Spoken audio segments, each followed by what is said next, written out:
नमस्कार साथियों, आगे बढ़ते हैं और हम बात करते हैं MP board NCERT maths class 10 अध्याय नंबर 7 निर्देशांक ज्यामिति। अध्याय नंबर 7 निर्देशांक ज्यामिति में हम एक छोटा सा इंट्रोडक्शन देखेंगे। इसमें इंट्रोडक्शन में हमें क्या दिया है देख लेते हैं थोड़ा सा, ठीक है। इसका इंट्रोडक्शन देखना ज़्यादा ज़रूरी है। किसी भी चैप्टर को जब हल करते हैं तो पहले उसका क्या कवर होना चाहिए, आपका इंट्रोडक्शन कवर होना चाहिए। जैसा कि हम बात करते हैं तो निर्देशांक ज्यामिति जो है वो पूरी एक्स अक्ष और वाई अक्ष के ऊपर डिपेंड है। जैसे ये आपका एक्स अक्ष होता है, ठीक है, और ये आपका वाई अक्ष होता है, ठीक।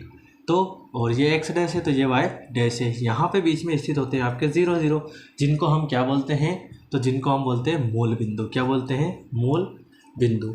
ये एक्सिस प्लस में होता है, ये प्लस में होता है, ये माइनस में और ये माइनस में, ठीक। इस वाले खंड को हम बोलते हैं प्रथम चतुर्थांश। क्या बोलते हैं? प्रथम चतुर्थांश। इसको बोलते हैं द्वितीय चतुर्थांश, इसको हम बोलते हैं तृतीय चतुर्थांश, और इसको हम बोलते हैं चतुर्थ चतुर्थांश। मतलब फर्स्ट, सेकंड और थर्ड और फोर्थ कोऑर्डिनेट, ठीक है। तो यहाँ पे जो है चारों हमने बता दिए यहाँ पे, ठीक है।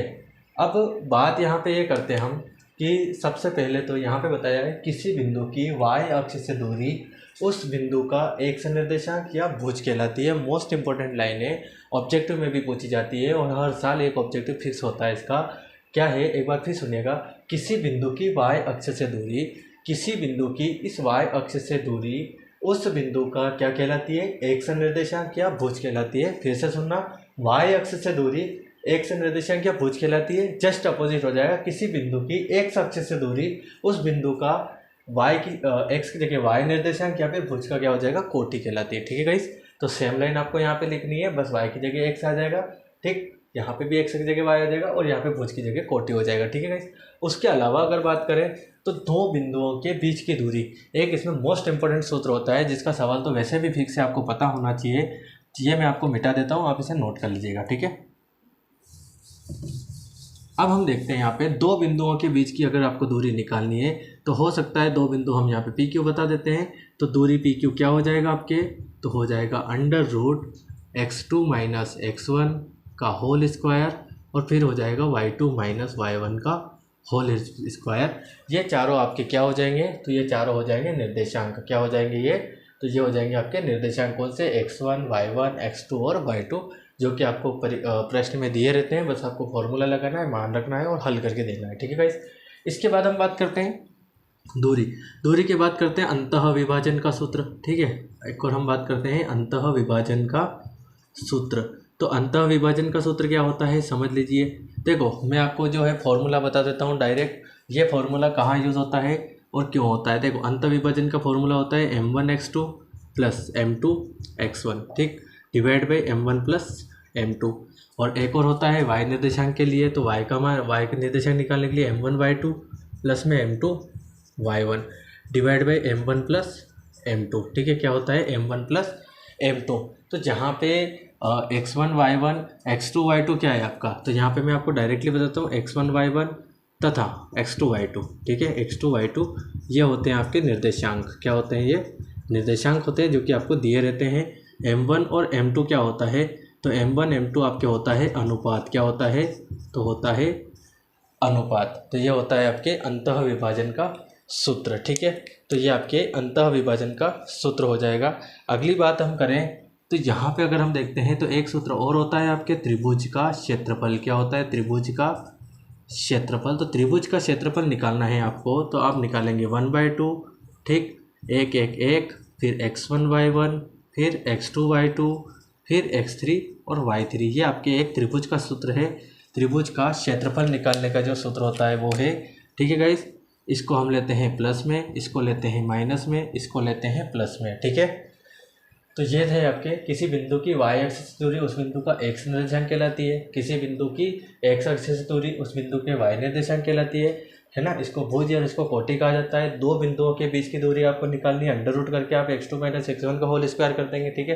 अंतः विभाजन सूत्र x = m1x2 + m2x1 बटे m1 + m2। इसी प्रकार y का निकालेंगे, जहाँ पे x1 y1 x2 y2 आपके क्या कहलाते हैं? निर्देशांक कहलाते हैं। m1 अनुपात m2 को हम अनुपात बोलते हैं, बिल्कुल ये आपको प्रश्न में वैसे भी मिल जाएगा। त्रिभुज का क्षेत्रफल 1/2 क्या होता है? 1 1 1 x1 y1 x2 y2 x3 y3। जब इसका क्वेश्चन सॉल्व करेंगे तो आसानी से आपको ये फॉर्मूला भी समझ में आ जाएगा, ठीक है। दूसरी बात हम करते हैं, एक और बात इसमें है, जब त्रिभुज के बिंदु, जब बिंदु क्या हो, सरेखी हो, जब बिंदु क्या होते हैं, सरेखी हो, तब त्रिभुज का क्षेत्रफल, मोस्ट इम्पोर्टेंट लाइन है, त्रिभुज का क्षेत्रफल क्या होता है, 0 होता है। जब बिंदु सरेखी होते हैं उस कंडीशन में त्रिभुज का जो बिंदु है, सॉरी क्षेत्रफल है, वो क्या हो जाता है, 0 हो जाता है। आप इसे नोट कर लीजिए। इसके बाद में थोड़ा सा मिटा के एक आध पॉइंट और है वो भी समझा देता हूँ, फिलहाल आप इसे नोट कर लीजिए। अगले हमारे 2 पॉइंट जो हैं और बचे हुए थे, तो उन 2 पॉइंट को भी यहाँ पे लिख दिया गया है, मैं आपको समझा देता हूँ, ठीक है गाइस। जैसे कि एक पॉइंट क्या आता है, बिंदुओं a x1 y1 एवं b x2 y2 को जोड़ने वाले रेखाखंड के मध्य बिंदु p xy के निर्देशांक। यहाँ पे क्या बताया है, 2 बिंदुओं के जोड़ने वाले रेखाखंड के मध्य बिंदु के निर्देशांक जो p है। जैसे मैं बात करता हूँ, थोड़ा सा एक्सप्लेन कर देता हूँ। जैसे a बिंदु है और आपका b बिंदु है, ठीक है। ये दोनों बिंदु है, ए के निर्देशांक x1 y1 हो जाएंगे, बी के निर्देशांक x2 y2 हो जाएंगे, ठीक है। इसका मध्य बिंदु बता रहा है p, क्या बता रहा है p, ये क्या हो जाएगा x और कॉमा y, ठीक है गाइस। ये समझाया गया यहाँ पे कि ये रेखाखंड है, इस रेखाखंड में 2 बिंदुओं a और b का मध्य बिंदु p x और y। अगर आपको x का मान निकालना है तो x1 plus x2 divide by 2 करना पड़ेगा, और अगर y का मान निकालना है तो y1 plus y2 divide by आपको 2 करना पड़ेगा, जिससे आप x और y का मान बड़ी आसानी से निकाल सकते हो, ठीक है गाइस।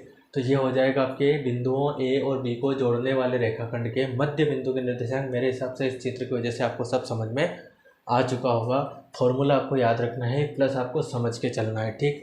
एक और मोस्ट इम्पोर्टेंट बात है, यहाँ पे आपको बताया है कि बिंदु पी एक्स कॉमा वाई की मूल बिंदु से दूरी, मूल बिंदु कौन से होते हैं, मूल बिंदु आपके 0 0 होते हैं। मूल बिंदु से दूरी क्या हो जाएगी, √x² प्लस y²। ये भी वेरी इंपॉर्टेंट क्वेश्चन है, मतलब वेरी इंपॉर्टेंट टॉपिक है, आपका पॉइंट है। ये आपको बिल्कुल माइंड में बिठा के चलना है, क्योंकि ये एग्जाम में काफ़ी हद तक ऑब्जेक्टिव में आ जा रहा है हर एग्ज़ाम में, ठीक है गाइस। तो ये एक छोटा सा इसका इंट्रोडक्शन था, जिसमें कि इस चैप्टर के सारे पॉइंट आपको समझा दिए गए हैं, बता दिए गए हैं। आप इन पॉइंट को अच्छी तरीके से पहले नोट कर लीजिए, क्योंकि गाइस किसी भी चैप्टर का जब तक इंट्रोडक्शन आपका कवर नहीं है, आप उस चैप्टर को पूरी तरीके से सॉल्व नहीं कर सकते।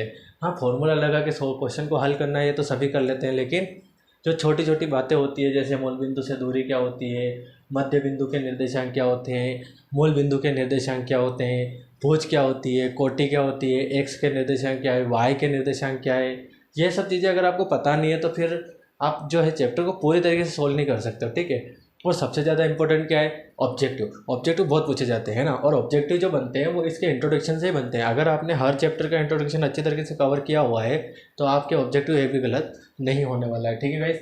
तो आप इसे नोट कर लीजिए। All the best for the your exam, फिलहाल नोट करिए।